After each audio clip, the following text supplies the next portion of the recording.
Hey everyone, I'm Megyn Kelly. Welcome to the Megyn Kelly Show. Judge Ketanji Brown Jackson, one step closer to the Supreme Court, with 3 Senate Republicans now supporting her nomination. That plus Black Lives Matter secretly bought a $6 million home and actively worked to conceal it from the media, and then conspired when the media got a hold of it on how to mislead them. So we'll talk about that. And also, a mother has now been fired for speaking out against New York City Mayor Eric Adams' mask policy. Remember, we showed you and talked about that, the folks that showed up to protest, the fact that he's masking toddlers still. He lost a legal battle. The court said, you don't have the power to do that. The masks are coming off the 2-year-old kids in New York. And then he filed an appeal, and the appellate court sided with him, and he's delighted. And the parents are angry, and a woman who spoke out about it just got fired because she works for the city. It's insane. Here to discuss that and so much more is somebody I've been trying to interview for a long time. His name is Andrew Clavin. He has a podcast over the Daily Wire once a week, which is well worth your time. But he's an extremely successful writer, thinker, just one of those people who's got a lot of built up wisdom thanks to his time on this earth. And it spans from faith to philosophy, some of which is espoused in his new book. It's just out today. It's called The Truth and Beauty: How the Lives and Works of England's Greatest Poets Point the Way to a Deeper Understanding of the Words of Jesus. Andrew, welcome. So great to have you here. Thanks, Megyn. It's great to be here. Oh, I'm a big fan. You're brilliant. I love my only complaint about your podcast is that it doesn't come out enough. You need to do more. I had to cut back. I was doing it 4 days a week, and I just thought, I don't have that many opinions. I know that's not true, but you have other things that you do. I mean, it's not like if I only believed you were doing the podcast, I'd be on you more, but I know you write and you do a lot of other things. And so there has to be time to think and to actually build that beautiful brain. Let me make a confession to you. My first introduction to you on a more serious note was through your son, Spencer. So a long time ago, when we first launched the podcast, going on 2 years ago now, I've had him on many times, Victor Davis Hanson, who's a professor of classics and so on, and a deep thinker. And I confessed to him, I didn't really understand what it meant to be a professor of classics. I'm very low bar, Andrew. This is what you need to know about me. Just that's what you're dealing with, okay? I'm like, what does it mean? Like, explain it to me. So he did. And I was like, I really want to know more about that. And one of my listeners said, you should try Spencer Clavin's podcast called Young Heretics. And he talks about the classics, and he sort of gives you it's actually not a base level education. It's much more than that, but he makes you love them, and just sort of walks you through a lot of things that I never learned in my schooling. So then I got connected to you and and I'm so delighted to have the man who created Spencer Clavin here on the show today.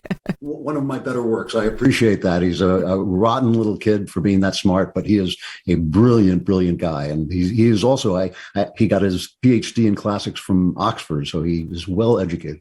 Yeah. Oh my God. Like, his resume is crazy good. And when I started to read up on you more in depth in preparing for today, I realized how he got to be that way. I mean, just your stories about how you guys used to spend time together and the amount of time you've put into your children. And even to this day, writing about, how you were preparing this book, I mentioned in the intro, sitting there with Spencer, both of you guys now drinking a whiskey. He's a grown up now, talking about philosophy, talking about God, talking about how to figure out the meaning of the gospel. It's great stuff. It gave me it inspired me to try to elevate my own relationship with my children. Well, it is something, he and I have been walking and hiking and drinking a little bit as we get older and talking for so long that we frequently joke that we no longer know whose ideas are which. And I call him Clavin 2.0 because I expect him to take our joint ideas into the next generation. And you're absolutely right. This book would not have been written without him, not just because his ideas are now interwoven with mine inextricably, but also because I was talking to him. The book starts with a conversation I was having with him in which I was saying some of the words of Jesus are actually kind of puzzling, to say, love your enemies, and I don't even like my enemies, and turn the other cheek. And I would happily just deck anybody who attacked him or his mother. And he said to me, you're trying to understand a philosophy, but you should be trying to get to know a man. And I realized the minute he said it, I thought that's the most brilliant thing anybody's ever said to me, because, when you know somebody, your father, your mother, your wife, whatever, when you really know them, you don't think, well, this is their philosophy of life. I don't think this is my wife's philosophy of life. I just think this is what she would say if she were here. This is what she would be thinking if she were here. And that's where the book began. It began with me trying to reread the Gospels without any theology whatsoever, even the theology of Paul, and just try to get to know the guy. And it was a genuinely powerful experiment, and resulted in this book. And I hope the things that I found, which have increased my joy level substantially, will have the same effect on other people. Well, this is going to be very useful to me in my own relationship with my youngest child, Thatcher, who's only 8, and he's about to make his first communion in the Catholic Church.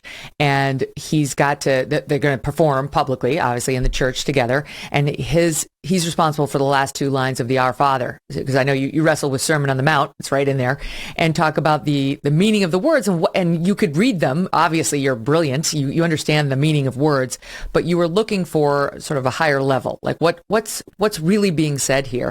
And I thought the same thing last night as I was trying to explain the Our Father to Thatcher in those last 2 lines, and how, what do they mean, and why are you saying them, and why are we making you memorize all this stuff in advance of this event? Too often we go through it in a rote manner as opposed to just pausing to figure out what is God trying to tell me here. It's really true. And for me, it's really important, because I'm one of these people, I don't really care that much about theology. I like to discuss theology, but I don't care. People ask me all the time, are the ends of days coming? And I have no idea. It actually says in the gospel that I have no idea. And they talk about other people's sins, and I don't think about other people's sins too much. What I really think about a lot is, what does God want me to do today, this minute? What does he want me to say? What does he want me to write? How does he want me to work? How does he want me to live? And that's the only thing I have any control over. So that was kind of my approach to the Gospels, and it's kind of been what I've been trying to get out of the Gospels. I talk about the fact that in the Nicene Creed, which is the basic statement of Christianity, it says Jesus was born of a virgin and he died under Pontius Pilate. And there's nothing between those two things. It's as if he never lived. He just was born and he died. And so figuring out what he was doing in between and why he was doing it and what he was trying to say, I think is a big deal. And you're absolutely right. When you say the Our Father, you don't really think about it. I mean, we can all say it by heart, and we all know it by rote, but it just kind of goes silent in your head when you say it that way. You have to stop and look at every line. You're so good at, forgive the term, but punditry. You're really good at it. Not everybody can do what you do, what Ben Shapiro does, what Matt Walsh does. Just wind up and talk for an hour straight and release it as a podcast that people actually want to listen to, right? They just want to hear one man's opinion for an hour. And so the people like you who make that a success are important. That clearly you have something valuable to say. There's a reason people flock to you. But so I was surprised to read that you kind of recognized that doing that, the culture wars, I think is how you put it, wasn't necessarily God's mission. It wasn't necessarily going to make you feel more joyful, but writing this book did. Yeah, writing this book, the experience of writing this book was like standing on a little laser dot, in those cop shows when the bad guy gets the laser dot on his chest, I felt like I was standing right on the dot of where God wanted me to be, doing exactly what he wanted me to do. And I often feel like that giving the podcast, but not as precisely. It was just, my whole brain went silent while I was writing the book. I could barely even pray in words anymore, because I felt I didn't have to ask any questions. I just knew I had to finish this book. It was a remarkable experience. And, when that happens, you just got to follow that. And one of the reasons I cut the podcast back to once a week was because I wanted to get back to my writing. It's kind of what I've trained myself to do. It's what I've worked at. It's where I think I express myself with the kind of precision that matters to me. I've been doing the podcast has been a joy, and it has been a shock as well, because writers, as you may know, they live very solitary lives, and most of us are very well suited to that life. We're meant to be solitary. I would go for weeks sometimes without seeing anybody but my family, and never even notice it. It used to kind of worry me a little bit. And suddenly here I was in front of a camera. Suddenly people recognized me on the street, which was a shock, because that doesn't happen to writers either. It was a real change in my life, but I knew that it was where I was supposed to go and what I was supposed to be doing. I wouldn't have done it 30 years ago. I wouldn't have known what to say. I wouldn't have known what I thought about anything. But at this point, as you say, I've been here. I think I'm now 157 years old, and I've seen so much. And I do understand certain things, especially, I have a very young audience, and there are things that they don't quite get yet, and they don't quite know what's up ahead. And I do. I actually do know what's up ahead. You can get older and wiser. You can get older and no wiser. And I have kept my eyes open. And so I do have something to say. It's been a gift. The podcast has absolutely been a gift. But I never feel so much at home as when I'm sitting in front of the computer and just putting words on a page, what we now call a page. Well, a word on your accomplishments in 1 second, but I agree with you. I'm married to a writer. He writes, he has written fiction, but right now he's in the middle of a book. It's nonfiction, and it's his favorite yet. Anyway, he basically describes writing as you observe for a living. And I like that. That's true. Yep. Right. And so that's what you've done. Great description. And yet you've given us the gift of then repeating back to us in the podcast form, which is so easy to consume, right? A book takes longer for the person consuming it. Those observations, right? Like all the goodness of those observations poured into today's news and giving us perspective on what's really happening. That's what I find invaluable about it. Somebody who's a little older, wiser, who's able to sort of take all of your learning and your exposure to all these great writers and all these great cultural icons and so on, and say, this is what's really happening. This is why this is a problem. This is why a moral code is important. This is why the Bible is important. This is why actually learning religion and understanding and living by it can make a difference in your life, as opposed to just going through the rote like, okay, yes, church on Sunday. And interestingly, it all comes from a man who was raised Jewish and then meandered over into agnosticism and then atheism for a time. So we'll get to the conversion. But before that, let me just tell the audience about your resume, because it's great. Author of such internationally best-selling novels as True Crime. Hello, do people remember True Crime? They made it into a film starring Clint Eastwood. And Don't Say a Word. Also made it into a film starring Michael Douglas and Brittany Murphy, if my memory serves, right? Poor Brittany Murphy. Yep. She wound up dying too young. You've been nominated for the Mystery Writers of America Edgar Award 5 times. You've won it twice. Your books have been translated around the world. And Stephen King calls you the most original American novelist of crime and suspense since Cornell Woolrich. I got to look up Cornell Woolrich now, but it sounds like a massive compliment. Anyway, so that's awesome. And it explains your writing, your devotion to writing. You've clearly done very well. So talk to me about being raised Jewish culturally, though not necessarily religiously, and how you meandered away from that. Well, yeah, that was the problem, actually, that I was raised to respect the traditions and to understand the traditions of Judaism. But God was really not a presence in my house. My mother was the most committed atheist I think I've ever met. She thought the entire thing was silly. She never, when I converted, she didn't care because she thought it's all nonsense anyway. My father had more of a sort of deal-making relationship with God, but none of it really informed the Jewish traditions that I was learning. So when I was bar mitzvahed, which I was very reluctantly, I already knew I didn't believe in any of it. I was given a lot of presents, a lot of jewelry and gold and savings bonds. And after about 6 months, I felt so guilty for having gotten up on a stage and said things that I didn't believe, that I actually crept out in the middle of the night with this leather box full of jewelry and thousands of dollars worth of bonds. And I stuffed it into the garbage and threw it away. And I thought, I am done with religion. I don't want to have that sense of hypocrisy anymore. And that really continued throughout my life, in spite of the fact that as I trained myself to be a writer and read the great works of literature that meant so much to me, I started to realize that the gospel was at the center of all of them, that there was no Western culture without the gospel, that there was no Western sense of morality, no sense of freedom without the gospel. And all of these things started to speak to me and say, if all the things that you think are true, and if all the things that you find beautiful are beautiful, the gospels must be real, or at least there must be a God. And the problem I had is that I was a very troubled young guy. And I had a difficult relationship with my father. And in my late 20s, I went nuts. I went insane. And it was quite an experience. And I was in so much emotional pain. I was suicidal. I was delusional. I was in so much emotional pain that I thought, well, if I grab hold of God now, it's just a crutch. It's just a way of escaping this terrible pain that I'm in. And so I had this it was kind of this ornery sense that at the moment when I needed God most, and when I look back, I realized God was calling to me most. Yes. I can't embrace God because it would be fake, because I'm just in so much pain. By what I now consider to be a miracle, I found possibly the only psychiatrist who has ever healed a patient, and the patient happened to be me. He was a brilliant man who died only a couple of years ago, and he made me go sane. I've never seen anything quite like it. I've never met anybody who even claims to have gone from the place that I was to the sense of adjustment and joy and happiness and success in life that I then had. And I started to think to myself, well, gee, all of the logic that I followed to bring me to God still stands now that I'm no longer unhappy. And so I thought, well, maybe now I can believe because it's not a crutch. I'm perfectly happy. So funny how we reason with ourselves. Keep going.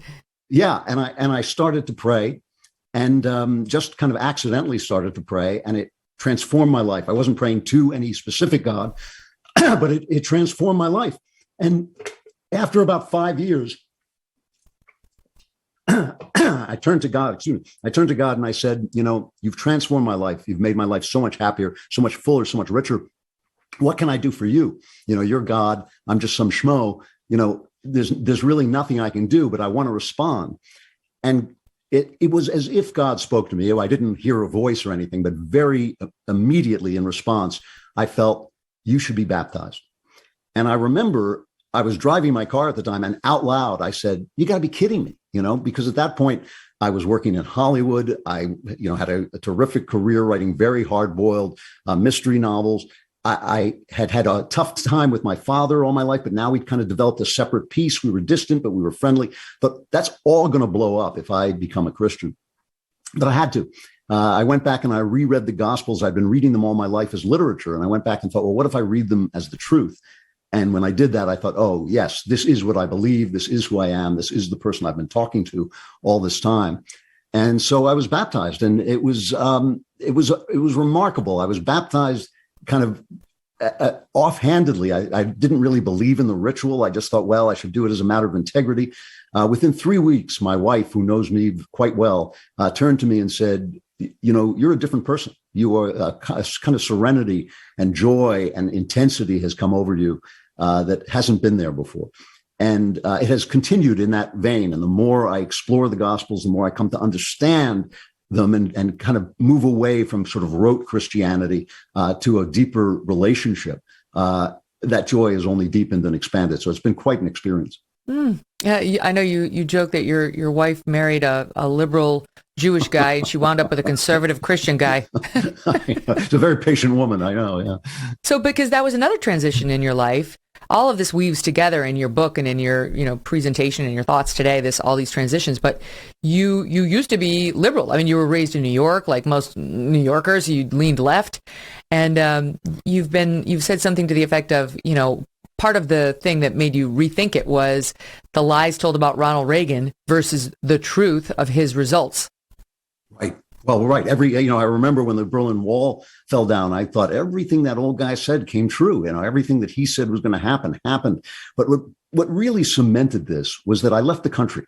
It's funny. This is back at the end of the 80s. I was at a dinner party in New York, and we had a son, we had a daughter, and I made the remark at this dinner party. I said, boys and girls are really different. And this is way back now, right? It's about 89. And the table fell silent. And everybody was embarrassed that I would make such an inept remark and a politically incorrect remark. And I remember we were in a restaurant, and we left the restaurant. I turned to my wife and I said, we're leaving the country. That's it. I'm not going to be in a country where I can't speak the obvious truth. And so I moved to England for 7 years. We all went to England for 7 years. And what happened there was I was away from American politics. I didn't need to have an opinion about what was happening, what Bill Clinton was doing this week.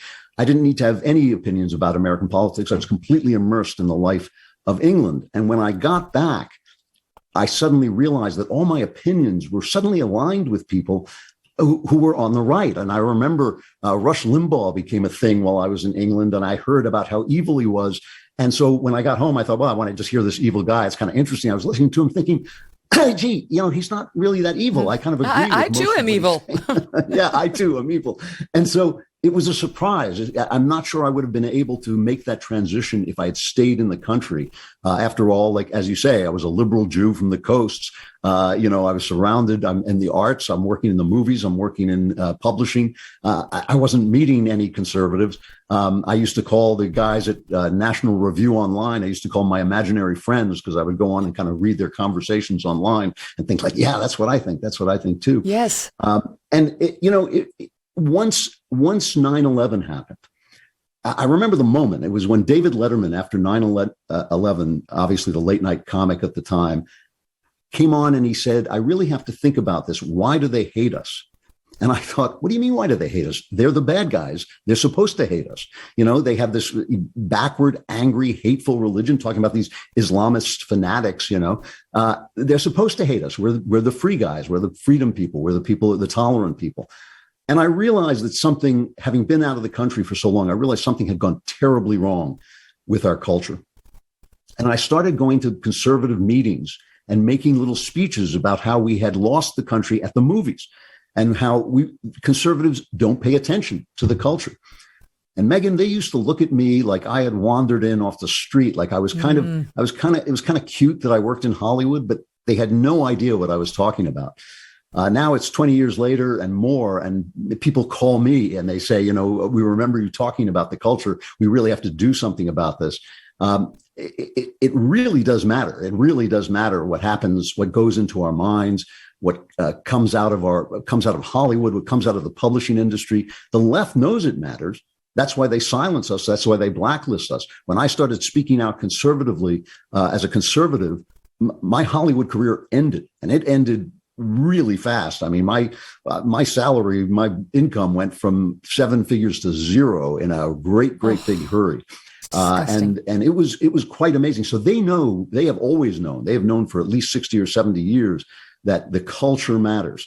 And we are only now finding out, and we're only now fighting back and trying to not get kicked off Twitter and Facebook and not be blanked out in the movie making business and the book writing business. But it's taken a long time for us to realize that, my friend Ben is right when he says facts don't care about your feelings. But as I always point out to him, feelings are a fact too. And you really have to take care of the inner life of not just yourself, but of the community, if you want them to want to be free, because you can't force people to be free. It's a contradiction in terms.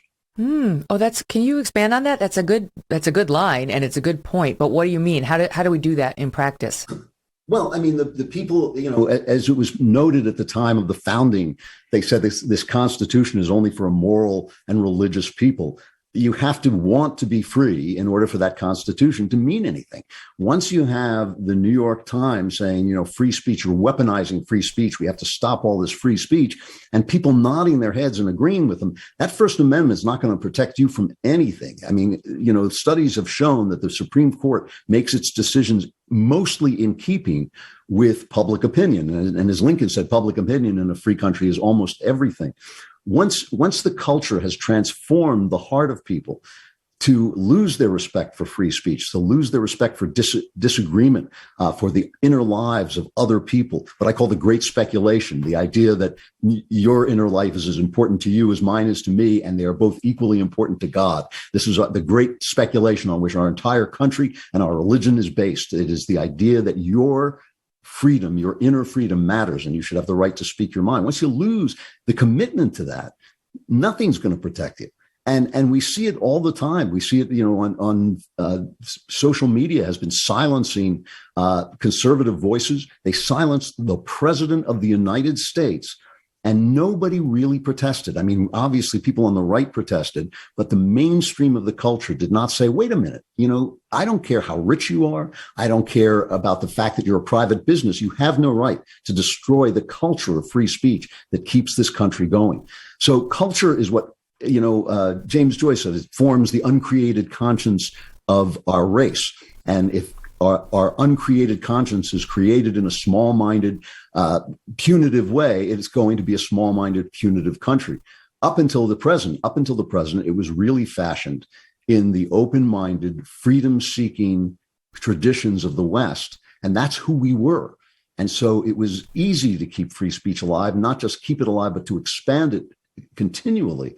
Now we're really fighting tooth and nail to keep that culture of free speech alive. And if, as I say, if people don't want to be free, how will you make them be free?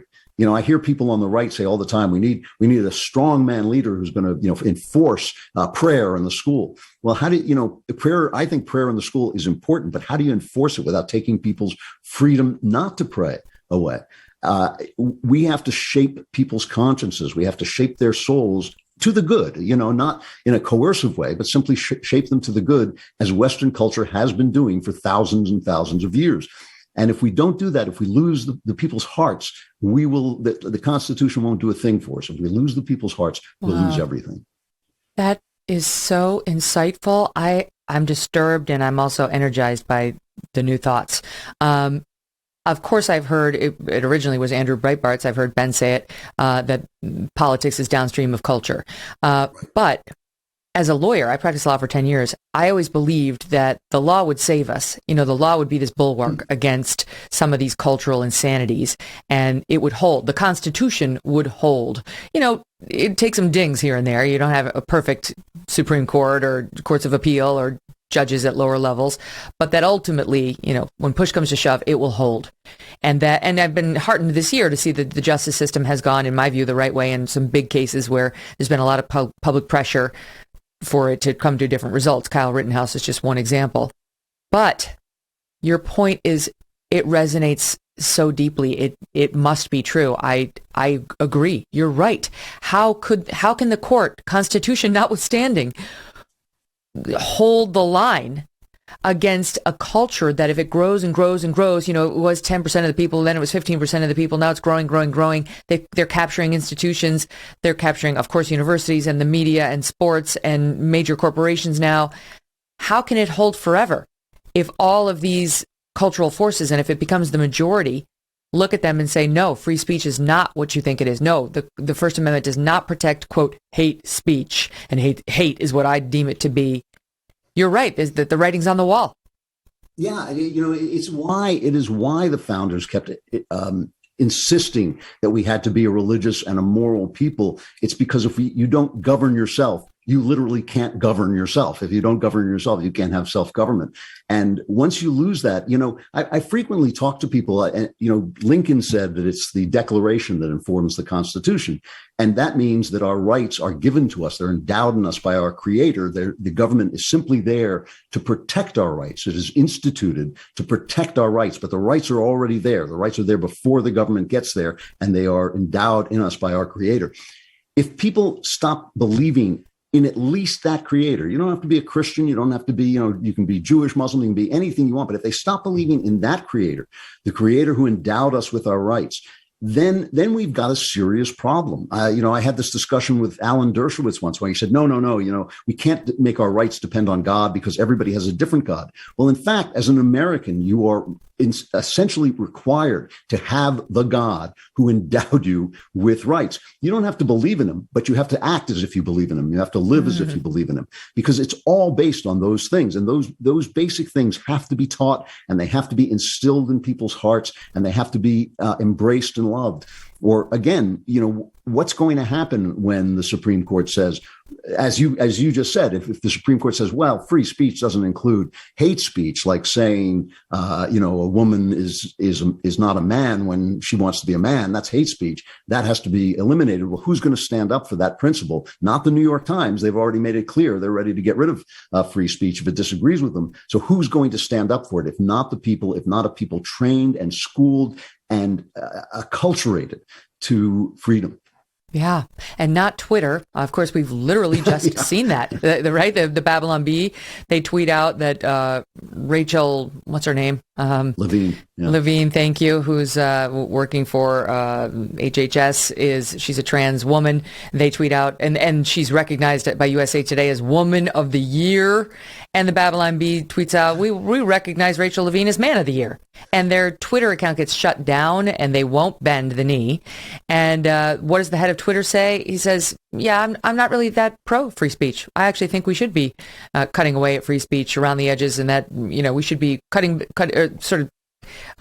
down more on hateful speech. Well, on the bright side, Elon Musk had something to say and then something to do in response to that. That's where I'll pick it up. I'll squeeze in a quick break right here and more with Andrew Clavin picking it up with Twitter and Elon Musk right after this. I'm loving this discussion. I hope you are too. How many of you have been thinking about a backyard makeover, right? Just in time for summer. Do you wish you had a pool? Would your kids love it? They would. And you are going to love this idea, along with your family and your friends. Get yourself a Michael Phelps swim spa by Master Spas. A Michael Phelps swim spa combines the benefits of a pool with the therapy of a hot tub. It comes in a variety of sizes to complement almost any yard, even if it's a tiny backyard. Michael Phelps swim spas by Master Spas have a water current, so you can swim, you can do aquatic exercises, and you can have fun with the kids all in the same pool, and it doesn't have to be some huge Olympic-sized thing. This will reinvent your family time. The water buoyancy will relieve the pressure on aching joints. You can enjoy pure relaxation in the massage therapy seats of the swim spa. And since it's heated, you can use it year-round in any climate. Michael Phelps swim spas are 100% made in the USA by Master Spas, the world's largest swim spa manufacturer. You will love your Michael Phelps swim spa by Master Spas.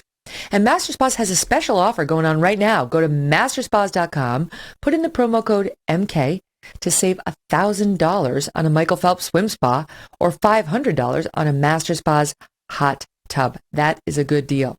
Check it out. masterspas.com, promo code MK. So, Andrew, Elon Musk, it's been great because he was sort of teasing the world about possibly creating an alternative to Twitter, and probably took a look at the fact that none of those has worked out so well, right? Like Parler, Getter, Gab, whatever they are, none of them has really resonated. The one that was getting some traction, Parler, got shut down and never really totally recovered. So now we find out that he is making a huge investment in Twitter itself, the Twitter, and has, as a result of his latest investment, billions of dollars, become the largest single shareholder in Twitter, almost 10% of the company's stock now in his hands, which is cause for celebration, right? Because Twitter's the one that shut down the Babylon Bee. Twitter's the one that silenced the president of the United States, among others. But Twitter is controlled by the left. It's largely leftist, and yet it is the public square. And so it's wrong. It's wrong to have conservatives shut down there to the extent that they are. What do you make of it? Well, I have been railing about this for years because it drives me crazy on the right. I expect leftists to be against free speech. They're authoritarian, they're small-minded, and the things they're saying are untrue, so they can't stand debate or argument.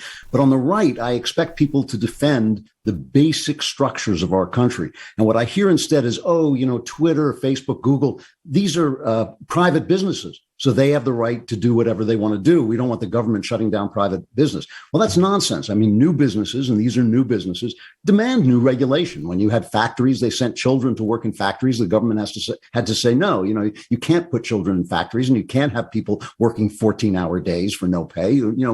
Everything that we do has regulations, but you need intelligent regulations. The power that social media has was created by the government. They gave them the power to put out content without getting sued, which a publisher can't do. But they also gave them the power to edit it, which a platform can't do. The phone company can't come on and say, I don't like what you're saying, Megyn, so you're not going to be on my phone company anymore. They can't do that. And these guys shouldn't be allowed to do it either.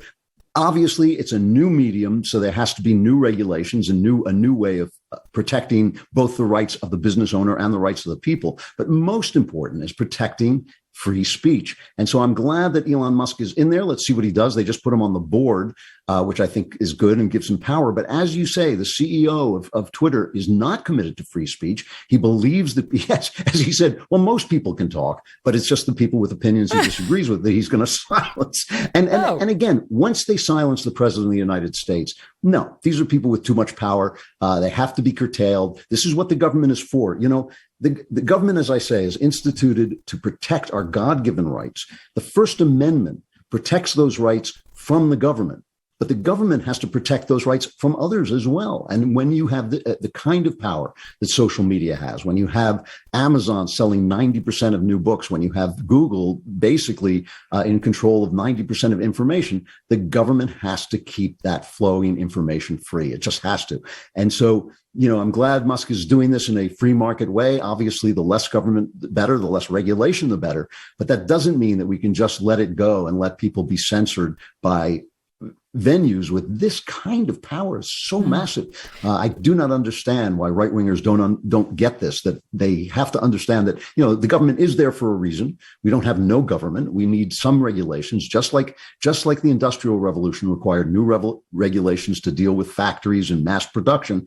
This is something that needs to be regulated too. The invention of the internet is the biggest thing to happen to mankind since the printing press. It means we have to make sure that our basic rights and our basic humanity is protected from it. Yeah, because right now we're talking about the culture wars and why they matter, and sort of people's core beliefs and secularism and how that's changed. I mean, that really just set the entire country off down a dangerous path of amoral behavior and decision making, and it's infested virtually all of our major institutions right now. Okay, so people want to fight. Now you see it. I mean, I don't know if it's reaching its pinnacle. I certainly hope this is the pinnacle. I have no idea. But, the Andrew Clavin making these arguments in 2001 after 9/11, if you could have seen us here 21 years later, I wonder if even you could have predicted there'd be no more gender. There'd be open racism taught. Segregation is back. I don't even know if you would have foreseen that. Okay, so people want to fight because things have gotten so insane. How do they fight? Well, you have to use your words. You have to speak them. You have to write them. You've got to think them. And you've got to come to understand them, and so that you can think them through by reading other people who have written about them and so on. Well, so we're talking about, how does one do that? Through a process of going on the internet, through a process of buying somebody's book, through a process of listening to podcasts. They're shutting all that down. It's the same as a boxer going into the ring and having both hands tied behind his back. He can't win. You can't win if you don't have the means to fight. And so the left is taking away the means to fight that conservatives or people who are just open-minded. A lot of my friends, almost all of my friends, are New York City liberals. They're in this with us. They're more on our side than they've ever been.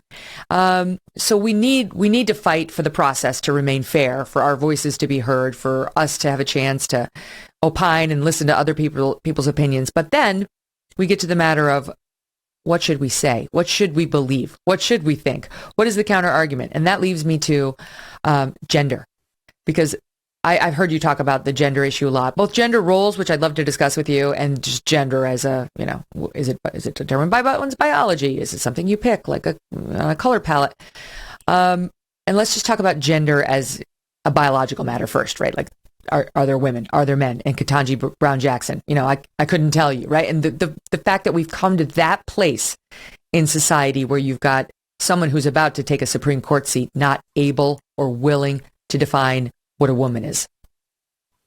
Yeah, I mean, what the left has succeeded in doing is they've succeeded in convincing us that generalizations are an insult to anyone who doesn't fall within that generalization. So if I say human beings are a two-legged creature, somebody is going to write to me and say, well, my beloved son was born with only one leg. Is he not a human being? Well, yes, he is. But human beings remain a two-legged creature. There are men and women. This is a fact of life that has been recognized since the beginning of time. Men and women have traits. Those traits are different from one another. They have needs. They have abilities. They have powers. They have roles, all of which are different from one another. Until you secure the core, until you secure the core of what people want, you can't be tolerant toward exceptions. So what the left does is they say, well, this guy is an exception because he thinks he's a woman. What are you going to do? Are you going to be hateful to this person? Well, no, I don't think we should be hateful to that person. But first, we're not going to lie to him. We're not going to tell him he is a woman just because he says he is. So that's the first thing. We can't lose the truth just to make people feel good. That's absurd. The second thing is, yeah, I understand there are exceptions. But the fact is, the mom and dad family is a bulwark of freedom. It is the way people learn to be. It is the way people learn to control themselves. It's where they learn discipline. It's where they learn values. All of those things happen in a family without the government intervening, and they keep us free by happening there. That some people can't participate in mom-dad families, that some people are different. All of that is fine, but you don't have tolerance for them until your core is secure. So when I think mentally ill teachers come in and say they have the right, this somehow amazing created right to tell our children that they're the wrong gender, or that they get to choose whether they're a man or a woman, that they may want to have an operation, and that they should check that out, and their parents don't have a right to know that. When you see them doing that, you really see them violating certain core ethics and certain core values that without which tolerance can't exist. So the left always gets ahead of these things by inventing language to make you sound hateful if you want to discuss it with them. So you're phobic, you're racist, you're sexist, you're all these different things. I think that the first thing we should recognize is that gender and gender differences are one of the chief joys of most people's lives. They are the thing that they are sources of untold beauty. They are a consolation for the tragic facts of life. Most of us find meaning and happiness and security and home in the love of someone of a different gender. Now, that there are people who don't do that and there are people who have trouble with that, that's fine. I can live with that. But since this is the vast majority of people, and since this is the core of society, and since this is the source of our freedom, I think first we protect that core, and then we can have tolerance. And when you have people invading that core, I think you have to brush them back. So how do we do that? Right, because, and by the way, all the stuff that you just said actually happened to my child at our New York City private school. All that stuff on every single thing you listed. Are you sure you're really a boy? You could possibly be a girl. Here's how you would become a girl, including you would take puberty blockers. And then it's not like my child had any of these issues. They were saying it to his entire third grade class. You could take puberty blockers. And then when you get to be 18, you can have an operation to have your penis chopped off and build a vagina. And then you'll be a woman. I mean, this literally happened to my son's class of 8 and 9-year-olds. And hence we are no longer at that school, which is one of the best schools in the nation. But it's not, right? It isn't. If they're abusing your child every they could be getting them into Princeton and Harvard and Yale all day long, which is not our goal, but that's how they determine, whether it's a great school or it's not. But if they're punching your child in the face behind the scenes, you would see how abusive it was. Well, that's what they were effectively doing. These are rhetorical punches in the face, and they were every day, and they were everywhere, and they were on race, and they were on gender, and all the other favorite things. This is something I'm somebody, and I get a lot of crap from my audience sometimes. I will say somebody's pronouns, their chosen pronouns. If somebody says, they're trans woman, I'll call them she. I don't refer to them as a woman. I'll say they're a trans woman because facts are facts, right? There's a difference between a trans woman and a woman. That's just, trans woman means you're a biological male and you've decided to walk around and live the rest of your life identifying as female, which is fine by me. I actually don't mind that. But why would you say the pronoun and why wouldn't you, if not? Well, it's a thing that the left has ruined is good manners. You say the pronoun like that because you're polite. You want to be nice to the person. The person has this issue in life, that you're not trying to exacerbate. You're not trying to make his or her life worse. You're trying to be nice. And they use that to essentially eradicate reality. And that becomes unfair. So, in talking to an individual person, would I say, I might well say, look, I don't agree with you, but I'll call you whatever you want. I might preface it with that. But of course, I would try to be polite and try to be kind, but I will not let my kindness and I will not let my politeness be used to eradicate basic truths and basic values. When you're describing your son's experience in school, and I find it appalling. I mean, I find it appalling that you should have that happen to you. The left manages to skip over first principles so that when you go in and say, you don't really have the right to say that to my son, they say, well, you're hateful because you don't accept transgenderism. No, you got to go back a minute. The first thing is that child is your charge. They didn't create him. They don't take care of him. They're not responsible for him. You are. So they're violating a basic first principle of your rights. I mean, teach them to read, teach them math, teach them history, but you have no right to teach them values that are in conflict with the values of his family, not only in conflict with them, but really completely opposite of the values of his family. You don't have that right.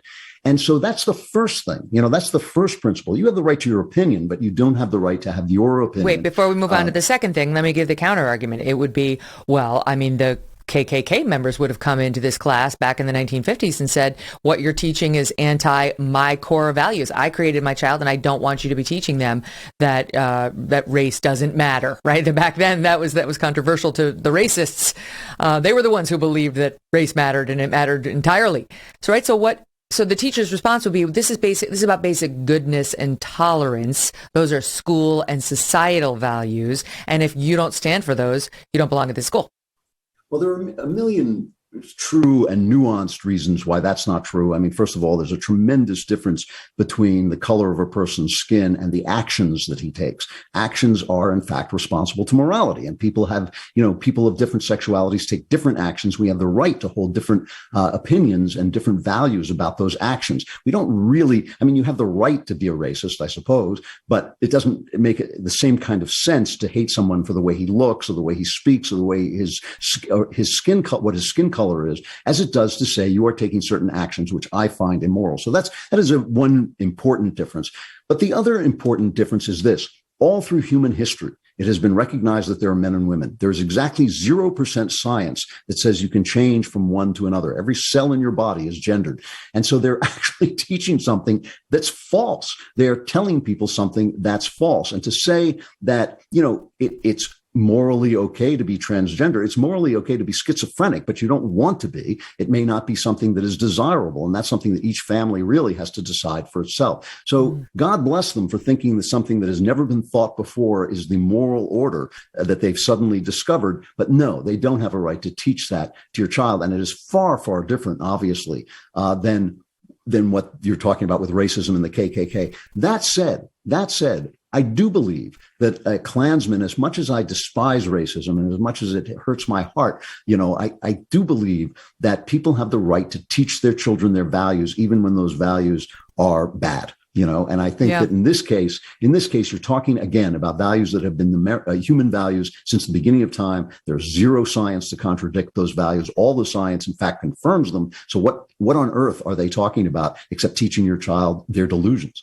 Well, that now it's your child's going to kill himself if you don't get more affirmative. You have to start affirming him. And unlike you, we care about him.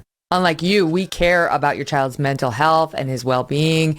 And, that's really what they do to parents now when it comes to this transgender stuff, and their justification for not looping parents in if a child under these enormous pressures starts to submit and just to get these people off the back and be like, oh, okay, yeah, maybe I'm a girl. Truly, it's like they're trying to recruit. It's as if it's recruiting ground. I think your latest episode of your podcast, I looked it up and I listened to it. It was called "Okay, Groomer." Right? Like that's something you could say to these teachers. They were saying, don't say gay, and they were putting up billboards that said gay. And I thought we should put up billboards that say, okay, groomer, because really, there is no excuse. There is a really 0% excuse to talk to a third grader about his sexuality if you are not his parent. I cannot understand.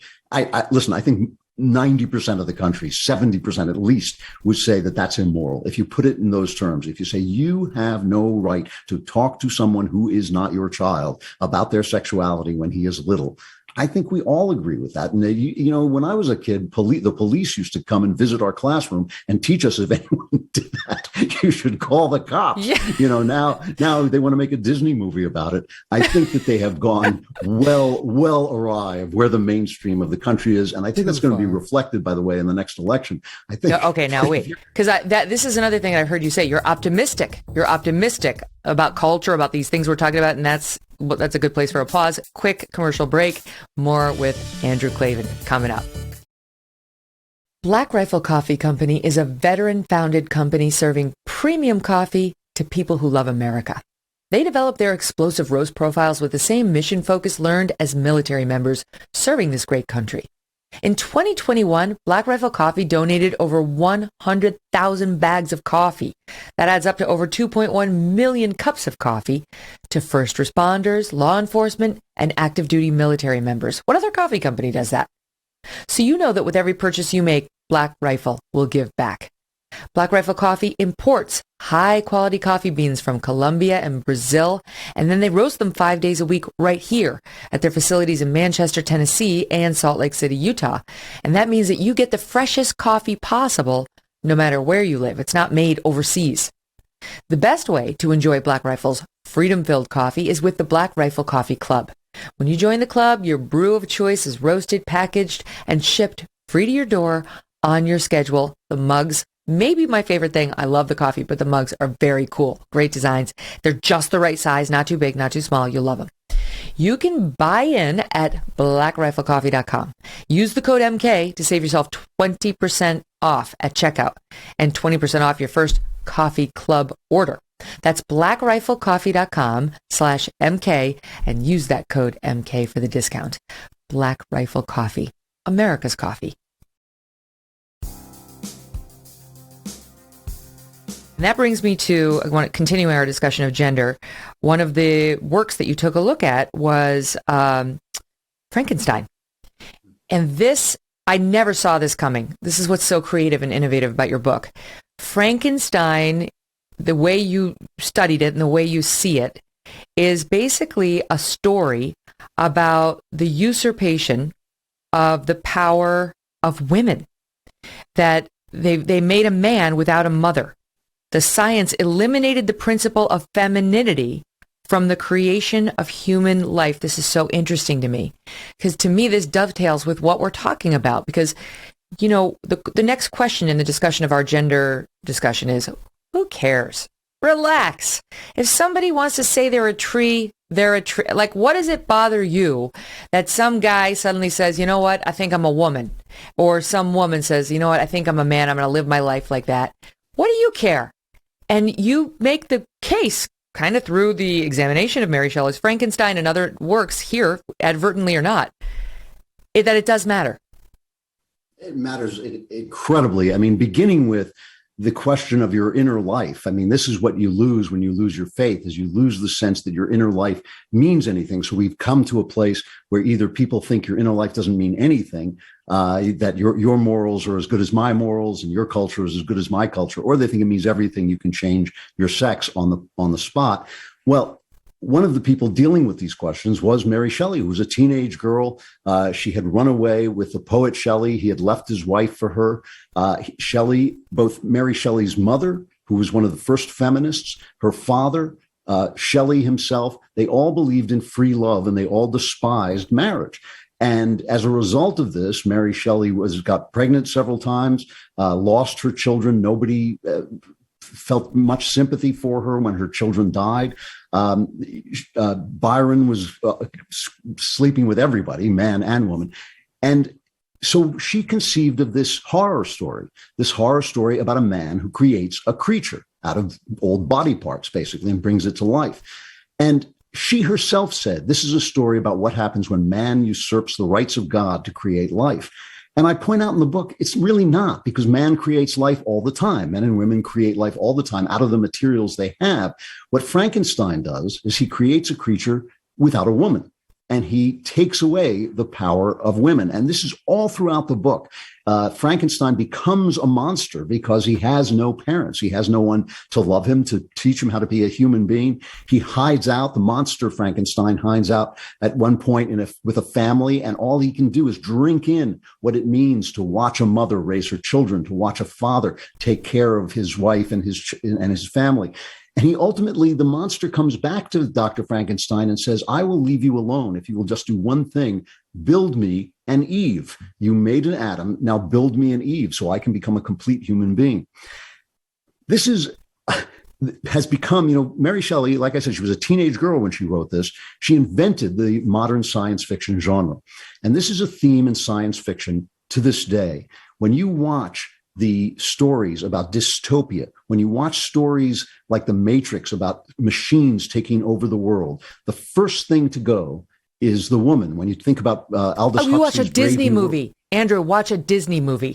This is a running joke in our family. They kill off the mother in virtually all these. Before we got to Disney's current craziness, we had the mother being killed off. I mean, Bambi's the most famous or infamous. Right. But I mean, every other Disney movie, the mom's dead within the first 2 scenes. This is it, because how do you find your humanity then? If you live in a world, in Brave New World, the dystopian novel, the first thing they do is they raise children in incubators, and they get rid of mothers. And The Giver, which is also a famous dystopian novel, they relegate motherhood to the lowest women in the society. If you watch The Terminator, when the machines want to destroy the rebel leader, what do? They go back and hunt in time and hunt for his mother, who's in the first movie, she's just a girl. She's just a girl who wants to date and talk about her hair, but her power is that she becomes a mother. And the poets wrote about this so beautifully. Wordsworth, especially, who lost his mother young, wrote in his autobiographical poem, he wrote about how a mother, in communicating with her baby, turns that baby into a human being and connects that baby to the world through her love. This turns out to be a scientific fact. I mean, babies are born with what's called motor neurons. When they're born, they're really not distinguished in their own minds from their mother. They're really actually still connected to their mother, even though they're outside the womb.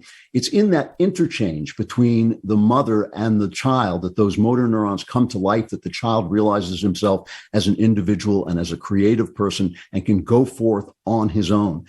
This is a spiritual task of motherhood that we don't think about. I do not believe. I know we're all supposed to say, oh, men can do this too. No, they can't. It's actually a special task. And I think it is a task best performed by the person who gave birth to that child, even though sometimes we have to make do in this tragic life without that. This means that when somebody says to you, oh, she's just a homemaker, she's just a mom, she's a stay-at-home mom, and relegates that to a second tier, they're actually relegating the most important task a person can do to the second tier of our business, which means that a woman who goes in and types words into a computer or shuffles paper or goes to get coffee for her boss or even is the boss is actually not doing something more important than the woman who is raising that child to be a full soul. And I don't say this in a condescending way. One of the reasons that feminism became a thing at this moment, one of the reasons Mary Shelley's mother was one of the first feminists, is because if you look back at the Bible, Megyn, you look back at Proverbs 31, Christians are always talking about, oh, I want a Proverbs 31 woman. Proverbs 31 is the description of the best woman, the virtuous woman. It's not a description of some 50s housewife, vacuuming in her heels. It's a description of a businesswoman who buys land, of somebody who plants an orchard, who sells the fruit of that orchard, and then also has time to feed her family and take care of her home and make her husband proud and give her husband honor through her behavior.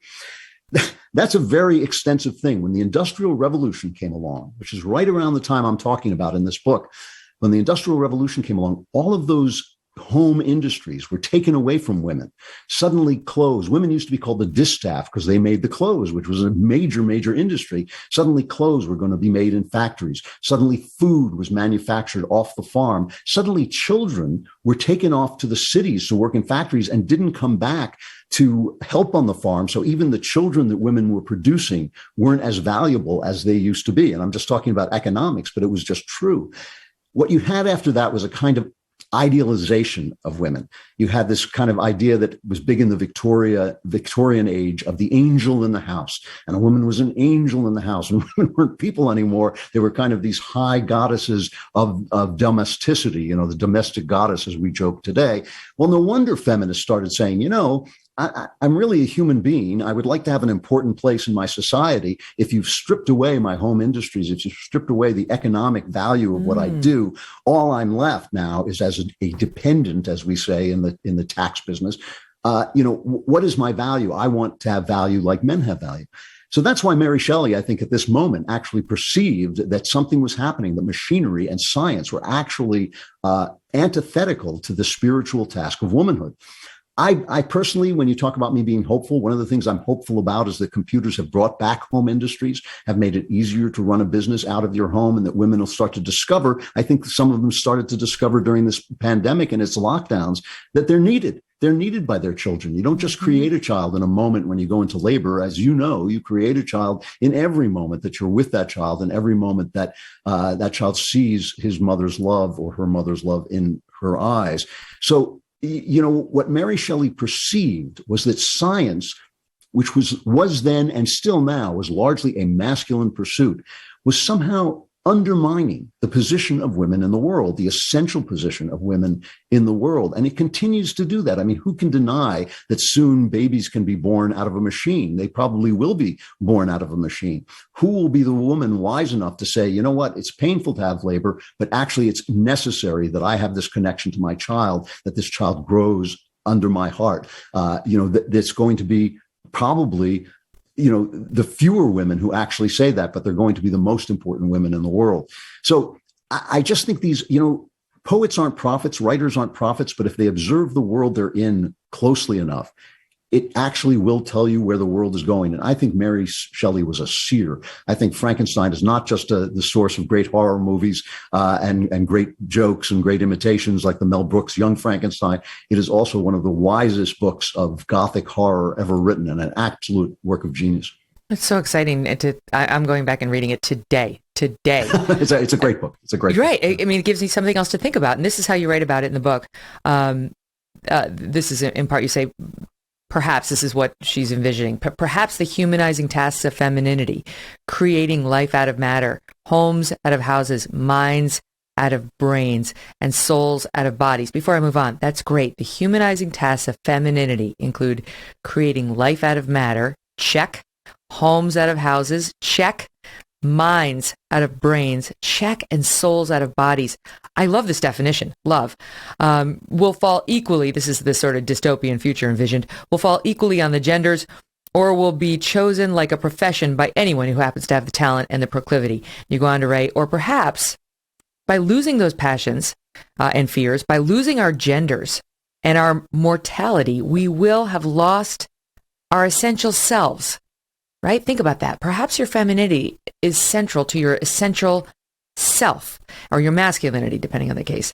Perhaps in eradicating our troubles, we will have created nothing but a convenient little nightmare of purely materialistic existence, a depersonalized personhood in a world less fit for man than for machines. I never thought of my femininity as central to my essential self.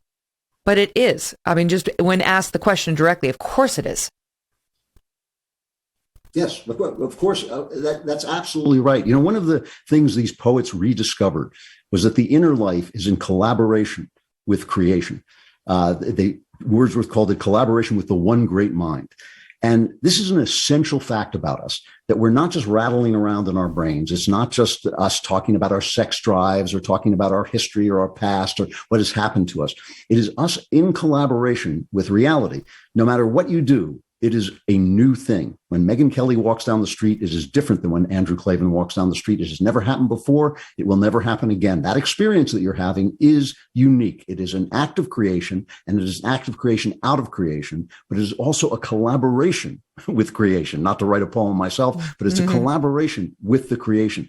If you stop collaborating with the creation, you have gone off in a way that is not going to be healthy for you. If you start saying, well, I have a man's body, but I'm not really a man, I'm a woman, you're just fantasizing. It's when you collaborate with the facts of your body, it's when you collaborate with the facts of your life, including death, that you start to understand who you are.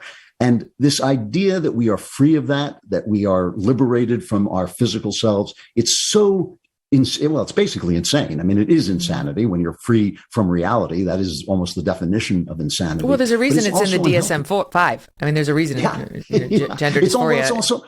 It's also unhealthy. It's unhappy. If you want to have joy, if you want to have real joy, ask yourself what you're supposed to do, what God wants you to do with this moment in time, and you will find an amazing amount of joy. And by joy, again, I don't mean happiness when I say joy. I mean gusto and life in abundance. Joy, sometimes you're sad, sometimes you're happy, but you can always be deeply involved in life. If you're escaping from reality, you're not going to have that experience. Okay, but to me, this whole discussion explains why I personally, and many other women and men for that matter, have such a visceral reaction when even those of us who are more tolerant, right, towards like more supportive, I'd say, of the terminology and the pronouns and all that, okay, have such a visceral reaction when you use terms like chest feeding, right, or like people who have whatever vaginas instead of women, right, birthing peoples. It's offensive. It deeply cuts. I haven't been able to actually define why. I just know it's really offensive to me. That is not an inclusive effort. That is an effort along the Mary Shelley lines of eradicating women, of erasing us entirely, of changing things that I know are fundamental to me, although I hadn't totally been able to articulate why. You know, the left is always talking about social constructs. Gender is a social construct. That's a complete falsehood. I mean, what gender is a social construct in collaboration with the reality of gender. So in other words, there's no inherent reason why a woman should wear a dress and a man should wear pants. That is a performance to remind us of who we are. We perform our gender roles, but they are enhancing something that's already there. The idea that we should create a world that has no reference to reality is a Marxist idea, the idea that we can correct our false consciousness because then Marx will have been right about everything instead of wrong about everything. You know, this is the problem the left is trying to solve, the fact that Marx was wrong about everything. And so what they want to do is they want to change the rules of reality. But no, social constructs grow out of reality. These are our traditions, and our traditions are the wisdom of the dead. Our traditions are passing down things that we've already figured out. When we say, oh, all men are created equal, meaning all are equal in God's eyes, we don't have to figure that out again. We don't have to go back and debate whether whiteness is a terrible thing and people who are white are somehow demons. We're done with that. That's our tradition. We can now move on in keeping with that tradition, just like we move on in keeping with our genders when we say, you know what, now because of technology and because times have changed, women can have a fuller role, more choices, they can be free. That is in keeping with the traditions of freedom and respect for women that have been with the West since forever, where we've always been a society that was basically respectful of women, even though women had a certain role. So all of those things are collaborations with reality. When the left says, oh, it's just a social construct, ask yourself what it's constructed of. It's constructed of an interaction between the human heart and the spirit, the heart that made the human heart. And I think that, you know, we don't just take those things down and throw them away. You don't tear down a fence until you know what's on the other side of it. And as the left has proved, what's on the other side of it is misery and chaos. I know you're big. You've mentioned it on the husband-wife, you know, male-female partnership at the helm of the family. Of course, I'm living my own life that way, but I have lots of friends who are in same-sex couples who are not just living joyfully, as you would say, but have children. You know, they've either used artificial insemination or they've used a surrogate or what have you. And I know this is personal to you. Spencer's out as gay, and he's written in The Atlantic a great piece about telling you about it and how awesome you were, by the way. Now, you know, people thought maybe you weren't going to be great because you were conservative Christian, but you were great. So how do we process that? Because at the beginning of that LGBTQ is the LG, right? And to me, I think a two-parent household is what's important. I don't think it's as important that they be a man and a woman. I can see the pluses, clearly. You know, I can see it just in my own marriage. I've got certain gifts. My husband's got others. We meld together like a yin and yang. But I can see two gay men having a lot of those same differences that I have from my husband, you know, from one another, and same for women. So how do you look at that? Well, first of all, I've lived my life in the arts. So half the people I've known and worked with are gay. They've been my respected colleagues and my very, very close friends. And again, Spencer, who is as close to me as my own beating heart, is a gay guy. And I knew that. I suspected that from the time he was 3 years old. So yeah, of course, we should love one another. We should treat one another with respect. I don't see anything wrong with saying that the best thing for a child is a loving male and female, or loving male and female parents. You know, life is very unfair and it's very tragic. And in America, we want to say, well, this is just as good. That's just as good. And I don't think it is. I think this is the best thing.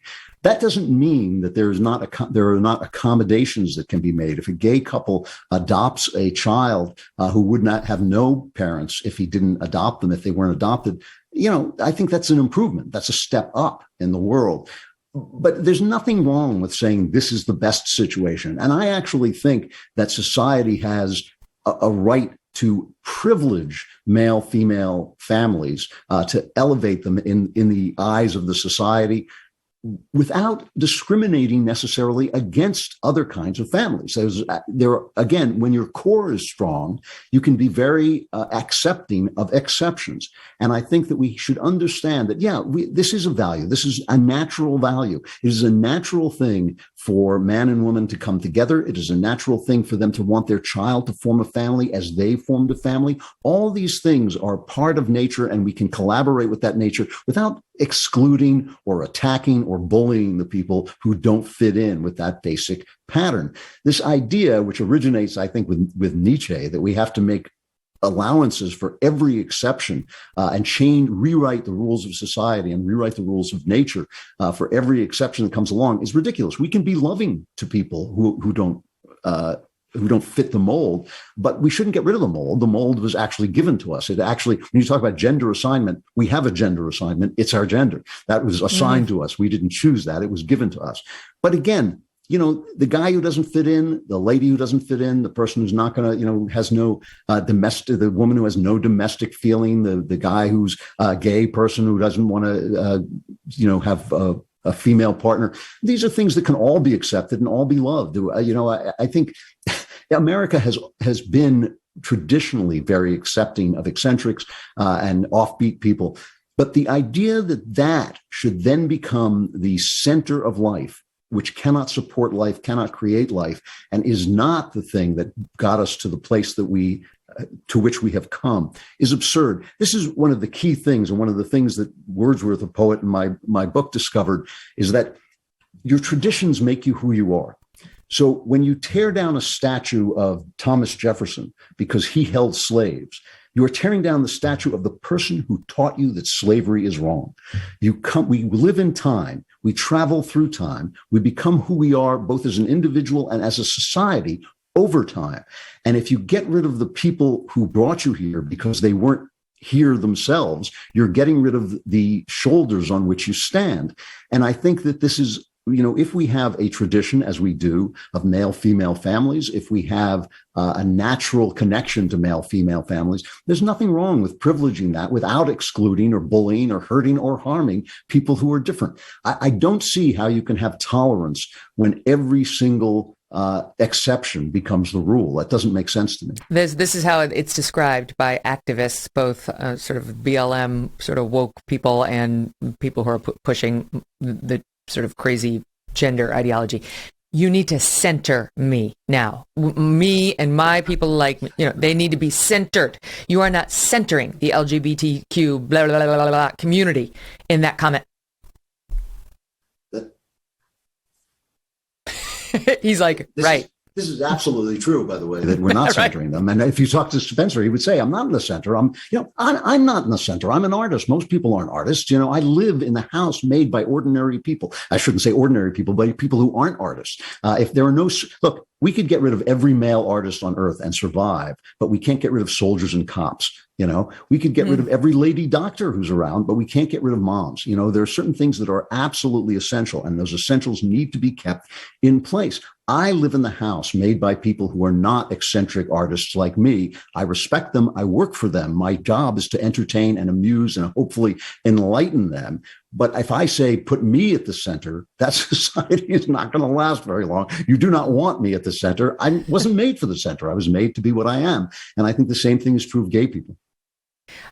Andrew's got a special relationship with his wife and writes some very funny things about their process when he writes his books. I want to ask him about that. And then speaking of BLM, more trouble coming their way on how they spend the money they get and their attempts to cover it up. That's right after this break. Are you tired of feeling like someone's always watching you when you go on the internet? Maybe advertisers know just a bit too much about you, or you're concerned about the privacy of your identity? Using incognito mode will not solve the problem either. Ipvanish Vpn is here for you. They will protect your right to privacy and help you stay anonymous while you're online. Ipvanish helps you safely browse the internet without exposing all your private details to third parties, which are none of anybody's business. You can use Ipvanish on your computers, your tablets, your phones, even devices like your Fire Stick when you're streaming media. When you use Ipvanish, all of your data is encrypted. What that means is that your private details, passwords, Your communications, your browsing history, and more will be completely shielded from falling into the wrong hands. Even your physical location will be hidden. Ipvanish makes you virtually invisible online. It's that simple. Ipvanish is offering an incredible 70% off their yearly plan for our listeners with a 30-day money-back guarantee. That's like getting 9 months for free. Ipvanish is also super easy to use. All you have to do is tap one button and you're instantly protected. Take your privacy back today with a brand rated 4.6 out of 5 on Trustpilot. Go to ipvanish.com/Megyn and use that promo code MEGYN to claim your 70% savings. That's ipvanish.com/Megyn. All right, Drew. So, New York Magazine, to its credit, because you're not expecting this story to come from New York Magazine, reporting now that Black Lives Matter secretly purchased a $6 million house. And not only was it $6 million, but it was spectacular. So they got a lot for their money. Apparently it's in Southern California, 6,500 square feet, more than half a dozen bedrooms and bathrooms, several fireplaces, a soundstage, a pool, a bungalow, parking for more than 20 cars, and so on and so forth. They paid for it in cash in October 2020 as the donations were pouring in post George Floyd. They report that the transaction has not been previously reported. BLM's leadership had hoped to keep the house's existence a secret. Well, then they shouldn't have filmed their little promo videos for YouTube sitting in front of it, because somebody noticed. Look, that's the BLM 3 leaders sitting in front of their beautiful home, Patrisse Cullors, Alicia Garza, and Melina Abdullah. In that video, which we're showing a picture of for the YouTube watchers, Patrisse Cullors, who was under fire for having $3 million worth of homes, again, linked to her charitable work as the head of BLM, she was lamenting the right-wing media attacks, saying, I've just been in survival mode, as she sat before a $6 million home that the donations had purchased. The New York Magazine points out to the benefit of Black Lives Matter leaders personally. A little bit of extra flair here. New York Magazine reached out to BLM on March 30th asking about the house, which is known internally as, quote, campus. And the writer, Sean Campbell, writes, quote, afterward, leaders circulated an internal strategy memo with possible responses, ranging from, can we kill the story, to our angle needs to be to deflate ownership of the property. The memo also describes the property as a safe house. It's a safe house for leaders whose safety has been threatened. Then he writes that the notion that the house is simultaneously a confidential refuge and a place for broadcasting to the widest possible audience with their YouTube videos might be somewhat in tension. So what are we to make of BLM now, with the benefit of hindsight and the new number of investigations into this group, state after state after state, for them misusing funds and not filing the proper reporting and failing to disclose what they're doing with people's dollars? Has always been a con grafted on the larger con of the mainstream news media. I mean, they call themselves Black Lives Matter because the left is so good coming up with these titles, like so good with language, making the good sound evil, making the evil sound good. They're just great at it. So Black Lives Matter, I got to give them applause for that.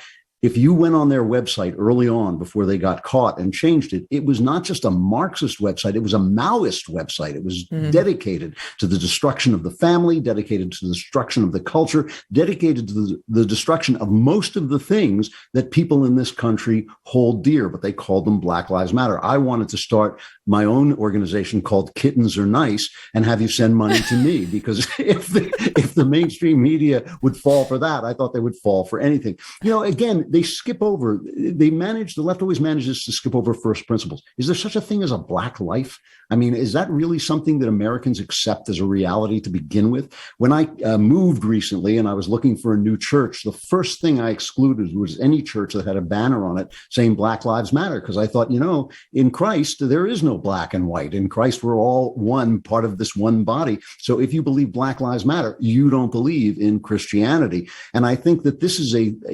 it has always been a con. And the problem we're facing, and this is a genuine bigger problem, is we're in an information crisis.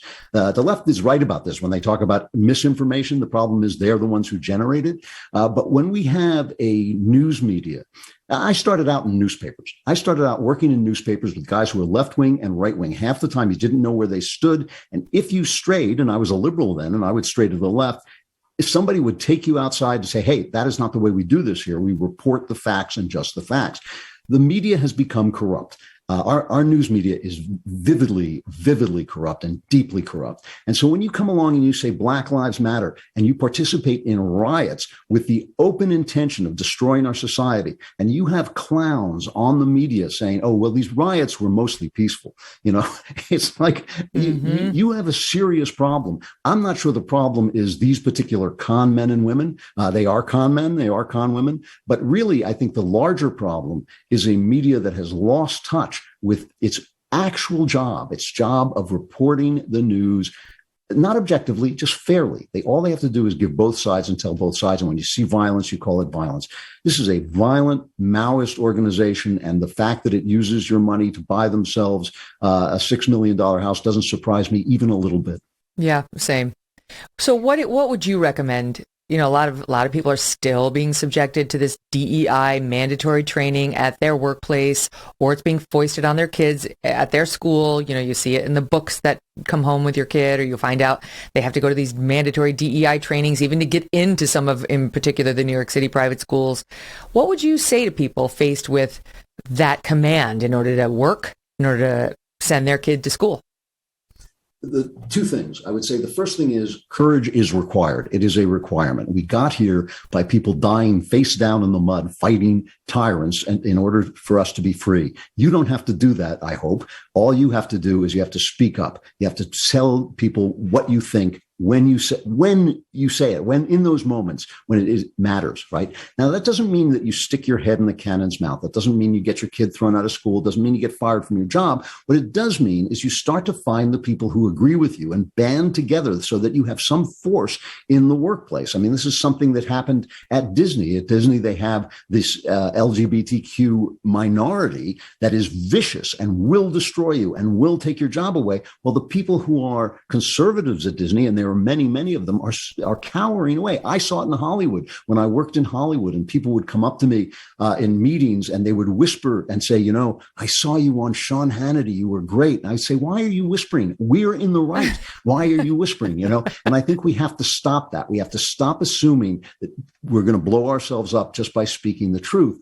But again, that doesn't mean to be foolish. That means strategize, find people to gang together with you and fight back, because what they're doing is wrong. They are in the wrong, not you. It is wrong to teach people that whiteness is an essential quality, just like it's wrong to teach people that blackness is an essential quality. It's wrong to teach people that you have to, believe in that somebody can change his gender when in fact they can't. So I think these are things that we can do. Hopefully it doesn't have to go into court, but maybe it does have to go into court. If you can fight back against this, as long as you don't fight alone and as long as you have courage. And I think those are the two things we have to do. We can't let it go.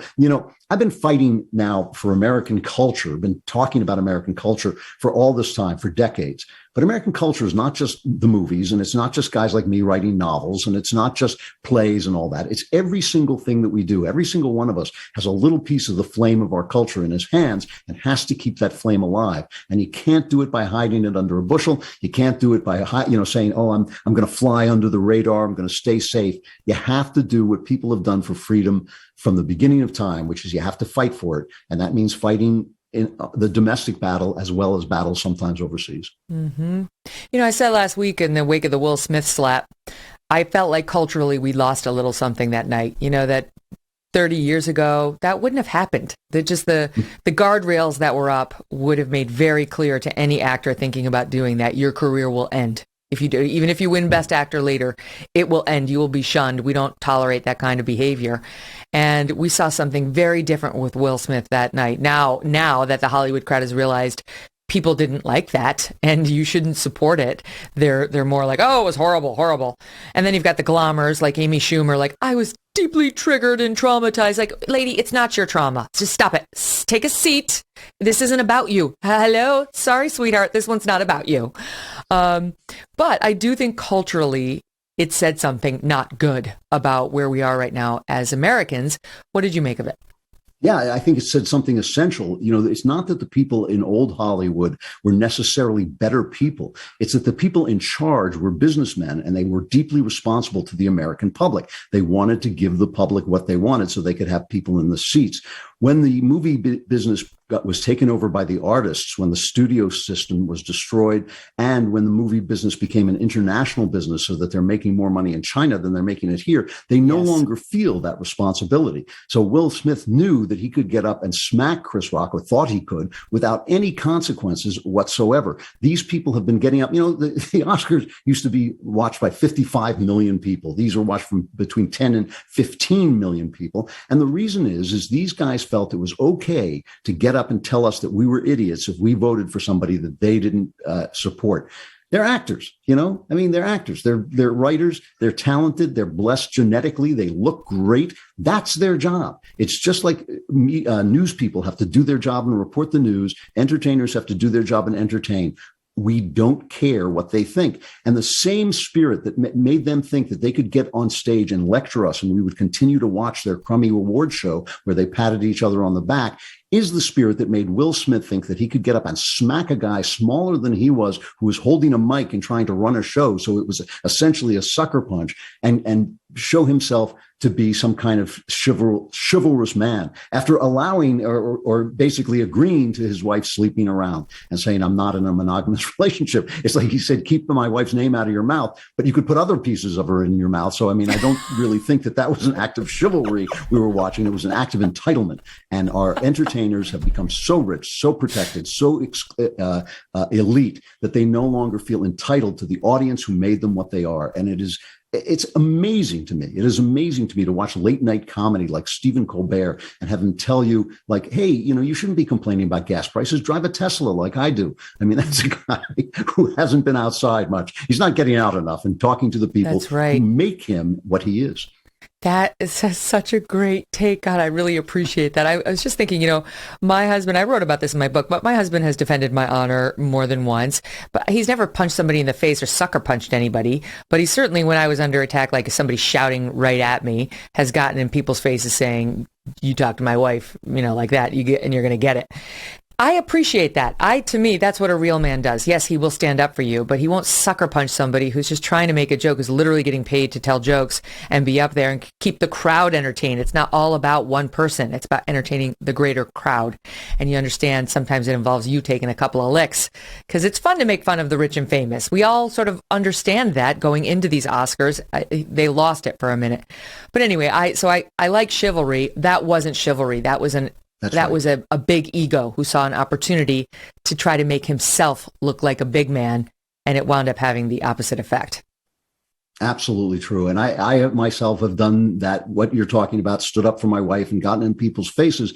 But in that case, I think if it had really bothered me, or if it had bothered her, which seemed to be the case because Smith was laughing at the joke until he looked at his wife, I would have spoken to the guy afterwards. And I think in that case, I really would have put my arm around his shoulder and said, my brother, you went over the line there. That's the way you handle that particular situation, because the guy is not being hostile. He doesn't mean to do anything insulting. He meant to tell what sounded to me like a friendly joke. So it was a complete overreaction. I think it came from the fact that Smith has been humiliated by his wife in public, where she went on podcasts and talked about the affair she was having, and I think his career has been undermined. Denzel Washington said to him, when you get to the top, that's when the devil comes after you. And that's exactly what happened to this guy. This guy was he was really the last movie star. He was the last guy who could open a movie, the last guy where you went to a Will Smith movie. There aren't that many stars like that anymore. You might like somebody in movies, but you don't go to his movie necessarily. Will Smith was the last guy where you actually went to a Will Smith movie, and he has blown that entirely. And he'll never get it back, because nobody is going to forget that they saw that. And they're not going. He can no longer be the hero in the film without us bringing that to mind. So it was really a big, big mistake. Now, you and your wife do not have an open marriage, I presume. We do not. Only because I fear for my life, though. You have to explain to me. So you and Ellen have been married since 1980, solid marriage. Yep. You met her hitchhiking? Yeah. What? She was hitchhiking. I kept my car. I lived in San Francisco and went to school in Berkeley. I kept my car in a garage there, and I was walking back. And she was an absolute beauty. She was a model level beauty, very tall. And I saw her hitchhiking and I said to myself, look at that gorgeous Amazon. Those are the words that went through my mind. I thought, I got to get my car. And I ran up to get my car so I could pick her up. So you weren't even naturally driving. Oh, you made the driving happen. I wasn't even driving the car, no. And it was a one-way grid. I had to go all the way around the corner. I went through this. I went through this residential area at 50 miles an hour. I can still see the old lady I almost ran over, like looking at me with terror as I kind of swerved around her. And I pulled up, and then I, of course, was very suave. I said, going my way, my dear, and she got in the car and she sat down, and I just felt this little click, and I just thought, this is actually new. And we were living together very shortly after that, and married a couple of years later. And it really has been a gift from God. It's been 42 years of marriage. We have had one fight about 35 years ago. It's not that we always agree. It's not that we don't have to discuss things. It's just the only time we ever lost our tempers with each other. It's been a romance. And we frequently joke that we did everything wrong. We lived together. We sort of just didn't pay attention to the rules, but we just were chosen to be together like this. And it has been one of the great gifts of my life. It really has. Love hearing that. This is what you write about her. She is one of, you say wonderful things, and she is also one of the best editors I've ever met. My process is she reads it, critiques it. I scream at her and tell her she doesn't know what she's talking about. Then I do what she says. It works great. Which works for me, I say. Wait, and then you go on. This is from the Truth and Beauty prologue. My wife Ellen, to her alone, falls the unenviable task of reading my shambolic first drafts, into which I seem to throw every thought I ever had since childhood. When she heroically took on my earliest effort at the Truth and Beauty, she told me it was such a mess that there were times while reading it when she actually doubted my sanity. My serene reply should be printed on T-shirts and sold at writers' conferences. Quote, No, it's a great book. I just have to cut out all the bad parts.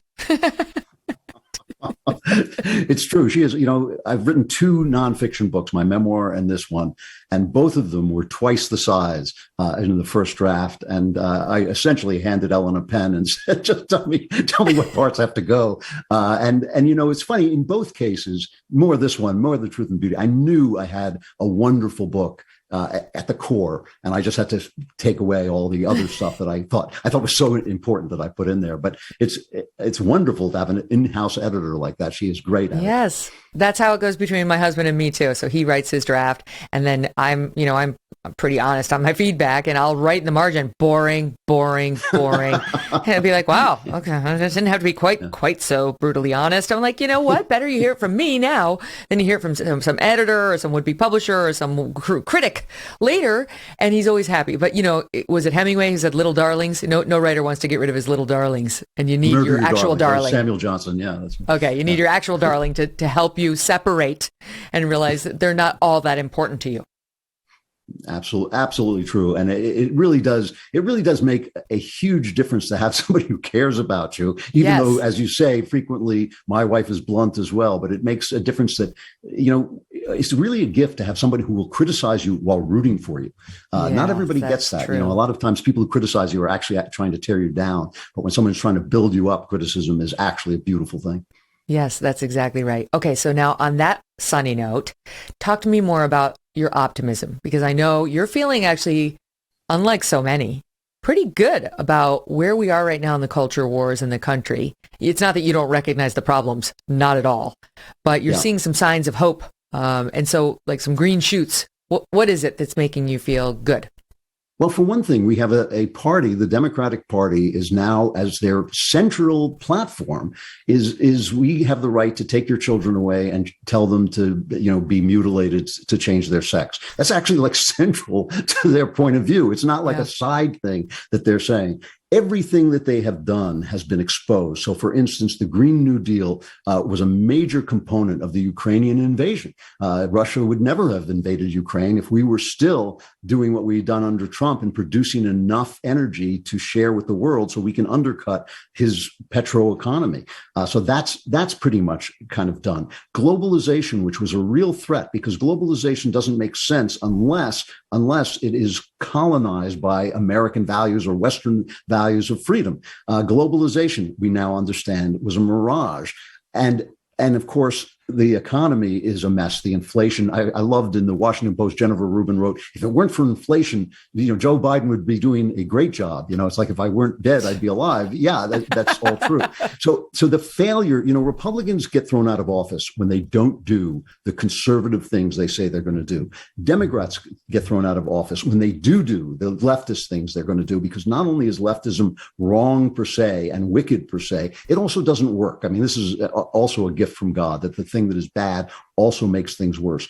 So I'm looking at a genuine red wave in the midterms, but more importantly than that, I'm looking at a culture that is turning the corner, that is starting to say, you know what, we've had enough. This is enough. You cannot take my child and do that to my child. When you have, when mom comes home, when you wake up mom and you're messing with her kid, it's not a good look. I mean, ever since you were a kid, you know that when mom comes home, you got to straighten up. When these school board people started saying you've got to investigate parents as terrorists, and the Democrats, like a bunch of idiots, actually did it. They actually did it.